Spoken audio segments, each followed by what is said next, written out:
गर्भाशय क्षति हेले शरीर दिए चारोटी बड़ संकेत याकू साधारण भावे केबे भी इग्नोर करंतु नाही। भोगिबे भयंकर जंत्रणा एही सब अंग होइजिवो कामी। विवाह परे प्रत्येक महिला मां हेबा पई स्वप्न देखंती। प्रत्येक नारी मां हेबारे सार्थकता थाए।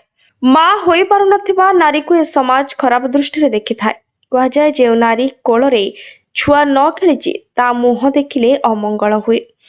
ଏହାକୁ ଆମ ସମାଜ ବିଶ୍ୱାସ କରୁଥିବା ବେଳେ ଏଭଳି କୁସଂସ୍କାର ସମାଜର ଦୂର ହେବା ପାଇଁ ଅନେକ ମତ ଦେଇଛନ୍ତି। ବିବାହ ପରେ ପରିବାରର ବଂଶକୁ ଆଗକୁ ବଢାଇବାର ସ୍ୱପ୍ନ ଦେଖିଥାନ୍ତି ନବବିବାହିତ ଦମ୍ପତି। ତଥାପି ଅନେକ ସମୟରେ ମହିଳାମାନେ ବିବାହ ପରେ ମଧ୍ୟ ମା ହୋଇପାରନ୍ତି ନାହିଁ ଓ ଆଉ କିଛି ଜୀବନ ସାରା ନିଃସନ୍ତାନ ପାଇଁ ଇଚ୍ଛା କରନ୍ତି। ଏହାର ଅନେକ କାରଣ ହୋଇପାରେ, କିନ୍ତୁ ସବୁଠାରୁ ଗୁରୁତ୍ୱପୂର୍ଣ୍ଣ ହେଉଛି ଗର୍ଭାଶୟର ସ୍ୱାସ୍ଥ୍ୟ।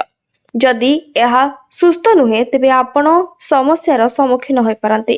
ତେଣୁ ସ୍ତ୍ରୀ ରୋଗ ବିଶେଷଜ୍ଞ ଓ IVF ବିଶେଷଜ୍ଞ ଡାକ୍ତର ଶୋଭା ଗୁପ୍ତା କହିଛନ୍ତି ଯେ ଯଦି ଜଣେ ମହିଳାଙ୍କ ଗର୍ଭାଶୟ ଦୁର୍ବଳ ଥାଏ ତେବେ ସେ ପେଲଭିକ୍ ଅଞ୍ଚଳରେ ଯନ୍ତ୍ରଣା ହୁଏ। ତଥାପି ଗର୍ଭାଶୟ ତୁରନ୍ତ କ୍ଷତିଗ୍ରସ୍ତ ହୁଏ ନାହିଁ। ଏହାର ଅନେକ ପ୍ରାରମ୍ଭିକ ଲକ୍ଷଣ ଅଛି ଯାହା ବିଷୟରେ ସମସ୍ତଙ୍କୁ ଜାଣିବା ଆବଶ୍ୟକ। କୌଣସି ପ୍ରକାରର ସଂକ୍ରମଣ, ପ୍ରଦାହ, ଫାଇବ୍ରଏଡ୍ କିମ୍ବା ଦୁର୍ବଳତା ହେଲେ ଗର୍ଭାଶୟ କ୍ଷତିଗ୍ରସ୍ତ ହୋଇପାରେ। ଯଦି ଆପଣ ଏହି ଲକ୍ଷଣଗୁଡ଼ିକ ମଧ୍ୟରୁ କୌଣସି ଅନୁଭବ କରନ୍ତି ତେବେ ଡାକ୍ତରଙ୍କ ସହିତ ପରାମର୍ଶ କରନ୍ତୁ। ତେବେ ଚାଲନ୍ତୁ ଜାଣିବା ଗର୍ଭାଶୟ କ୍ଷତି ହେଲେ ଆମକୁ କଣ କଣ ସଂକେତ ମିଳିଥାଏ।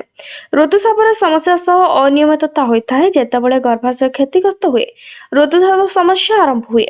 ଯଦି ଆପଣ ଅତ୍ୟଧିକ ରକ୍ତସ୍ରାବ କିମ୍ବା ଯନ୍ତ୍ରଣା ଅନୁଭବ କରୁଛନ୍ତି ତେବେ ଆପଣ ଡାକ୍ତରଙ୍କ ସହ କଥା ହୁଅନ୍ତୁ।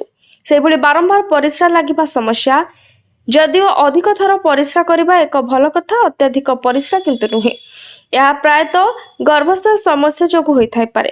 ଆପଣଙ୍କୁ ଜଣେ ସ୍ତ୍ରୀ ରୋଗ ବିଶେଷଜ୍ଞଙ୍କ ସହ ପରାମର୍ଶ କରିବା ଉଚିତ। ସେହିଭଳି ପ୍ରଜନନ କ୍ଷମତା ସମସ୍ୟା, ଯଦି ଆପଣଙ୍କୁ ଗର୍ଭଧାରଣ କରିବାର ସମସ୍ୟା ହେଉଛି କିମ୍ବା ଯଦି ଶିଶୁଟି ଦୀର୍ଘ ସମୟ ପର୍ଯ୍ୟନ୍ତ ସ୍ଥାନରେ ରହୁନାହିଁ ତେବେ ଆପଣ ଆପଣଙ୍କ ଗର୍ଭାଶୟରେ ସମସ୍ୟା ଅନୁଭବ କରିପାରନ୍ତି। ଆପଣଙ୍କ ଡାକ୍ତରଙ୍କ ସହ କଥା ହୁଅନ୍ତୁ ଓ ସମାଧାନ ଖୋଜିବାକୁ ଚେଷ୍ଟା କରନ୍ତୁ। ପିଠି ଯନ୍ତ୍ରଣା ଅନୁଭବ ହେବା ଏହାର ଏକ ଅନ୍ୟ ସଂକେତ। ଯଦିଓ ପିଠି ଯନ୍ତ୍ରଣା ବହୁତ ସାଧାରଣ କଥା, ଯଦି ଆପଣ ଋତୁସ୍ରାବ ସମୟ ସହିତ ପିଠି ଯନ୍ତ୍ରଣା ଅନୁଭବ କରୁଛନ୍ତି ତେବେ ଏହା ଗର୍ଭାଶୟ କ୍ଷତିର ପ୍ରାରମ୍ଭିକ ଲକ୍ଷଣ ହୋଇପାରେ। ଆପଣ ଗର୍ଭାଶୟକୁ ସୁସ୍ଥ ରଖିବା ପାଇଁ ଆପଣ କଣ ଖାଇବା ଉଚିତ? ଆପଣ ଖାଦ୍ୟରେ ସୁସ୍ଥ ଖାଦ୍ୟ ସାମିଲ କରନ୍ତୁ। ଆପଣଙ୍କ ଖାଦ୍ୟରେ ସବୁଜ ପତ୍ରଯୁକ୍ତ ପନିପରିବା ଓ ଫଳ, ବିଶେଷ କରି ଜାମୁକୋଳି ପରି ସୁସ୍ଥ ଖାଦ୍ୟ ସାମିଲ କରନ୍ତୁ। ଏହି ନିଃସନ୍ଦେହରେ ଆପଣଙ୍କୁ ବହୁତ ଲାଭ ଦେବ। ଏହା ସହିତ ଜଣେ ମହିଳା ଡାକ୍ତରଙ୍କ ସହ କଥାବାର୍ତ୍ତା ଜାରି ରଖନ୍ତୁ। Bureau report, BNS live.